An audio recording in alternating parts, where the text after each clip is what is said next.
Considérant que le Conseil de ville de Passepébiac a suspendu son directeur général le 15 janvier 2018, considérant que le Conseil de ville de Passepébiac a définitivement coupé le lien d'emploi avec son directeur général le 28 février 2018, considérant que le directeur général s'est prévalu de ses droits de contestation devant le tribunal administratif du travail, considérant qu'il y a eu 2 médiations, considérant que la ville de Passepébiac a fait sa preuve en septembre 2019, considérant que le directeur général a étayé certains éléments en août 2020. On dirait que je suis en train de perdre la voix. Considérant la décision du tribunal administratif du 8 janvier 2021, considérant que le tribunal a accueilli la plainte du directeur général, considérant que le tribunal a annulé la destitution de celui-ci, considérant que le directeur général ne sera pas réintégré au service de la ville, considérant que la ville ne versera pas de salaire perdu au directeur général, considérant que la ville ne versera pas de cotisation REER au directeur général, considérant que la ville ne versera pas de montant sur un pourcentage de 1,5 % au directeur général sur les subventions obtenues pendant sa période d'emploi, considérant que la ville de Passepébiac a épargné sur le salaire du directeur général pendant 3 ans une somme substantielle d'environ 270 000 $. Considérant les frais d'avocat de la ville déjà entamés, soit de 77 077 $ et 18 sous.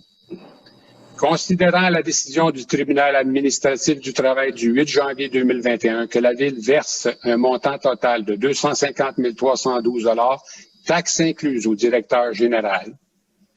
considérant que la ville aurait pu aller en révision judiciaire, considérant que la préparation d'un dossier en révision judiciaire pourrait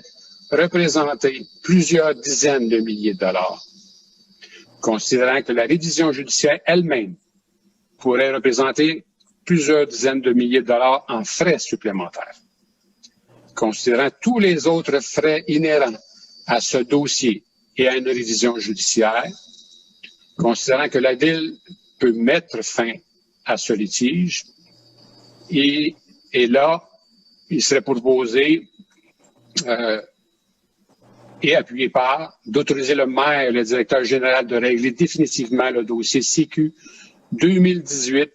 2018-1092 en payant les sommes déterminées par le tribunal administratif du travail, soit un total de 250 312 $ taxes incluses, par chèque, fait à l'ordre à l'étude de l'étude DS Avocats Canada en fidéocommis, et ce au plus tard le 8 février 2021. Donc, c'est de manière unanime. Merci beaucoup. Et je dois quand même souligner à tous, au conseil municipal, que ce soit dans ce dossier ou dans tous les autres dossiers à la ville de Passepébiac, pendant mon mandat, on a toujours travaillé à étudier, à analyser tous les dossiers afin de rendre la meilleure décision possible au niveau administratif et toujours de bonne foi.